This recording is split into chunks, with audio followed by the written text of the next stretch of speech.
Hello and welcome to this week's retro game hunt around King's Lynn in Norfolk. Some of you may have seen Game and Rarity's video a couple of weeks ago where myself, Game and Rarity's, Game and Dad and Craig's Gaming Corner went around Norfolk looking for retro games, and we basically stayed around Norwich and Dereham area. We didn't go anywhere near King's Lynn, which is my hometown originally. So yeah, I know of at least 6 places in Lynn that do retro games. Some big, some small. We've obviously got the CeX there. I did get some pickups this time as well, so I'll be showing those off in this video too. And of course, if there's anywhere you know of that I've missed, please let me know in the comments, and then next time I go, I can check it out. So starting at the CeX, walking all the way through town, past the cinema, we arrive at this place, the Blackfriars Antique Centre. They advertise antiques, collectibles and vinyl records. I hope they don't consider retro games antiques already, because then I'm even older than I feel. But yeah, you have to explore a little bit in here, past all the knickknacks, and at the back you'll find some cabinets with retro games. You can see there's quite a wide selection in here. The first thing I noticed was this grandstand computer at the top, Video Sports Center. I think they're from the late 70s. Also a large range of PlayStation games in here, a lot to look through. It's not clear which ones have manuals. You do have to go to the front and ask if you want to check. No prices on these. I think they're a bit hit and miss on price. Some of the things I've seen are a little bit overpriced, but yeah, I don't really know about these ones because they didn't have anything on the side. Didn't need any of these Mega Drive and Master System games. But this box PC game looked cool, Free Space 2. And then you've got your cassette tapes at the top, which are your C64s and Spectrums, etc. I was kind of interested in this SNES game, Road Riot 4-wheel drive, but unfortunately didn't have the manual, so I didn't buy it today. So no pickups from here, but worth coming in. You never know what they're going to have on the day. Same applies to this next place. 2 minutes up the road, we have Retro Records and Toys, another collectible shop, which sometimes have games. In the window, we have the Game Boy Pocket. I do like the silver ones. Inside, the first thing you see was this Super Nintendo. Not a bad price on that, actually. And then we have a small selection of PlayStation games on the shelves. Nothing for me today. The other cabinet had some interesting items. Got some Game Boy games at the bottom, loads of loose carts, and this controller was pretty cool. Competition Pro in box. That's what would be known as the Player 2 controller back in the day. Not a bad little selection. If you do come here, make sure you bring cash, because I believe they don't take card. But that's a segue to cash converters, which we're going to next. I don't often see very much stuff in here. There's a nice PS4 collectible consoles. I like that blue one.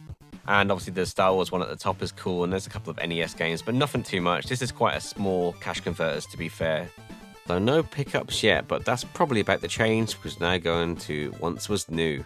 Once Was New is probably my favourite store to explore in King's Lynn. There's always something interesting in there. I've had really good luck in there in the past, and that's actually where I picked up Amazing Tater on the Game Boy, which is one of the rarest Game Boy games you can get. And I also picked up this super rare cardboard Game Boy Pocket with 3 games from there as well, which is probably one of my favourite things in my collection. So as I say, usually something unique in here to find, always something interesting. This is the window, got some console, got a TV tuner for the Game Gear there. And then inside you can see on the left there'll be loads of Pokemon card shelves, on the right are all your collectibles and toys. Those micro machines look awesome, my kids would love them, but they'd want to unbox them so we can't get them. Past the Star Wars merchandise, you will find your first game consoles. There's a boxed Master System in here. This is the one with Alex the Kid built in. Nice condition box there. Got some other consoles, Sega Saturns, PlayStations, and the original Nintendo Entertainment System. And then past all the controllers, we get to some games. And the first thing I see is this boxed Mega CD game, Microcosm, in a really tall case. That is really cool. Definitely got my eye on that. Also the PSP accessory pack at the back. That's really unique. There's a bunch of Japanese imports here, if that's something that takes your fancy. Big selection of Pokemon games for the Switch, DS, and Game Boy. And a whole bunch of big box Amiga games. There's a few here I'd like. Also a very large section of PlayStation games. Look at this, Mega Man X4, £200. I don't know if this has the manual, but if it does, that's a very good price compared to CeX. And a nice clean copy too. This is one of them shops where I trust the price, and 9 times out of 10 it's below or on par with CeX and eBay. Moving on to the Mega Drive and Master System section, loads of stuff. I'm trying to get a full set of Mega Drive games. One of these I needed. See if you can guess which one it was. Definitely the most stock of any store in King's Lynn, so well worth a visit. And I most definitely did come out with pickups. The first one I picked up was this Microcosm on the Mega CD. Do you not see these really tall boxes anymore? It's like the Sega Saturn boxes in America, but no, this is Mega CD.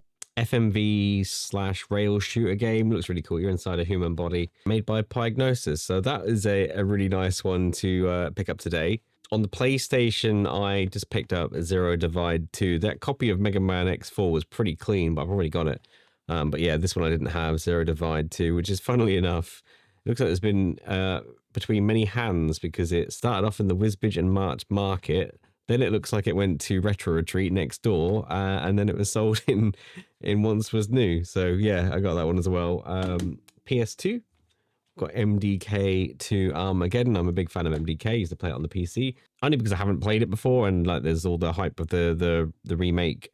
I got the Assassin's Creed Black Flag Skull Edition, which has soundtrack, art book, and I think some postcards as well. All in a nice tin, and it also has the outside cardboard on it still, so that's pretty nice. Amiga. They had quite a few boxed Amiga games. The one I picked up was Project X. Finally, one towards the Sega Mega Drive collection, because if you don't know, I'm trying to get a full set of Sega Mega Drive games. There's about 90 left to get, and one of them I didn't have was this one, Simpsons Bart vs. Space Mutants. Just a few doors down from Once Was New, we have the Retro Retreat. Retro Retreat used to have a lot of retro games. I've bought things from there in the past. I got some good NES black box games from there in the past. However, they've got rid of a lot of their retro game stock and pivoted more towards Pokemon cards. So when you go in there now, pretty much the entire store is Pokemon cards. There are a couple of racks of CD-based games, so PlayStation 2, Xbox, not massive amounts. There's a few cabinets with consoles as well, and I noticed they've got a little section of some NES games and graded PS2 games, if that's something you're looking for. Yeah, not too many retro games in here anymore, which is sad because they've kind of pivoted too hard towards trading cards. But as it's on Norfolk Street between Once Was New and CeX, you may as well just pop in there and see what they've got. You know, you might get lucky. Our final stop is CeX Kings Lynn, one of my favorite CEXs. I always enjoy going in this one. There's always new stuff. And they have a very healthy PS2 collection in here. Also a stacked Xbox 360 section and Xbox. And also this is one of the only stores I've been into where the PlayStation games are actually on the shelves. This means you can check out the case condition and inlays in your hand. Obviously the manuals and discs are still behind the counter, as you expect. But yeah, we can handle these, which is different. This store is also pretty big. There's lots of space in here, so that all the stuff is well spread out. The older retro stuff is all by the counter behind the glass, which you can have a good browse of. Lots of big hitters this time. We also got loads of PS2 rarities, Mega Drive, Game Gear, all sorts. So a few things in here I picked up. Big stack from the CEX this time. Couldn't leave the Game Gear game, Indiana Jones The Last Crusade on the Game Gear in, yeah, pristine, complete condition. That looks untouched. So that is definitely one to take home with us. On the PlayStation, I picked up Warhammer Shadow of the Horned Rat, which looks like some kind of, I don't know, real-time strategy kind of thing. Never played that one. Tony Hawk 2, Strikers 1945, South Park Rally, and finally, and this was the best one of the PlayStation games, Jump and Flash. I've been after a nice copy of Jump and Flash. I've got the sequel. But yeah, you play as that rabbit and hop around. I'm yet to play these. I'm going to stream them at some point. That's why I wanted to pick them up first. But yeah, been looking for a decent copy of this because I've seen it in a few times. There's always been rough. But this one is perfect. Guitar Hero, £2.50. Look, Brave, The Search for the Spirit Dancer. I'm sure that's terrible.